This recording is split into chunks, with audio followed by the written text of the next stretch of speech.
What's up guys, welcome back to How to Be the Most Popular Girl in High School, brought to you by me, a 14-year-old boy. So the other day I was on Netflix and I saw this movie called Senior Year, and it is a weird one, alright? It's not necessarily bad, but it just has a bunch of plot holes and weird inconsistencies, so I just had to talk about it. Anyway, enough dilly-dally and enough beating around the bush, let's get into this movie. Hey Tiffany, I'm having a birthday party.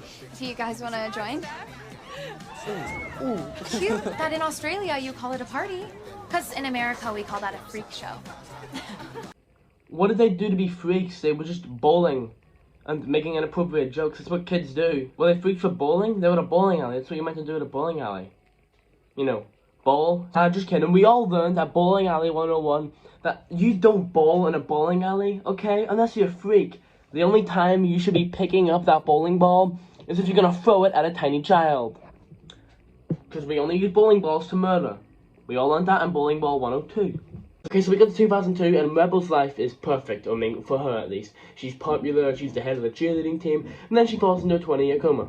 Yeah, they completely gloss over the fact that one of her cheerleading teammates tried to kill her. You could have, like, accidentally broken her leg. You didn't have to go straight to manslaughter. This girl has to get a psychiatric evaluation, man. Like, that's some next level shit. Yeah, she wanted to go to prom with my ex-boyfriend, so you know I had to kill her ass. Anyway, Rebel wakes up 20 years later, and oh my god, she must be traumatized. Like, 20 years of her life down the drain.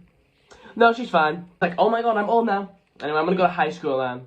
Yeah, that's what I'm gonna fucking do when I come out of my 20-year coma. If I ever get in a 20-year coma, as soon as I get out, I'll be like, I'm going right back to high school. So when she goes to high school, just no one questions it. Because, you know, she's a 40-year-old girl going to high school. It happens all the time. There's at least, like, 50-year-old women in my class.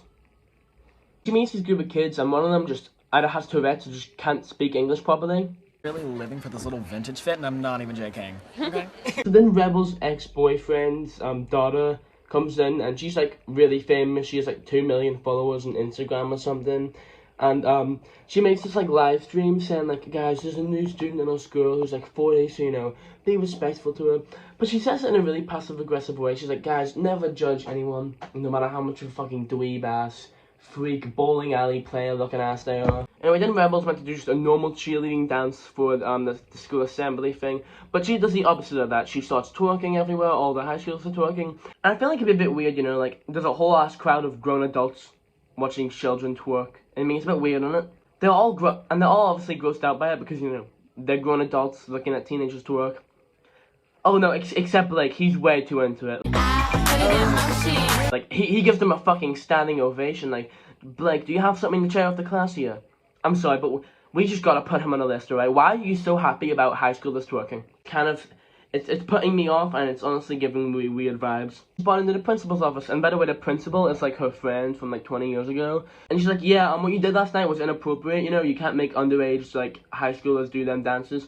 And I was like, you can't tell me what to do. And then she's like, I'm gay. Yes, I'm gay. Anyway, then prom happens, and anyway, so then Rebel wins prom king, no one questions it. Then she throws a party at a friend's house because she gave her permission 20 years ago. In monotone voice girl, she isn't happy about it, so she calls the police, and they do nothing about it. It's fine. Like, the police show up, and you know, seeing Rebel, a grown woman, giving drinks to underage people, and they're like, hold on, you fucking party killer. Here, take all our beers. We don't need it. Don't ask why we had beers when we're driving. Just take all of it, alright?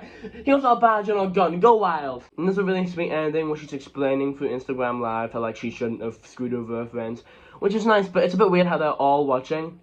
And, like, they should have made it a post too, right? Like, really hope they're on Instagram right now. Like, I swear to God, if they don't see this apology, like, how else am I going to apologize to them? Okay, that was senior year. Yay, it was bad. Most YouTubers would do a brand deal here, but I'm only starting out, so I'll see you in the next one where I'm going to be giving my lactose-intolerant monkey a bath of chocolate milk.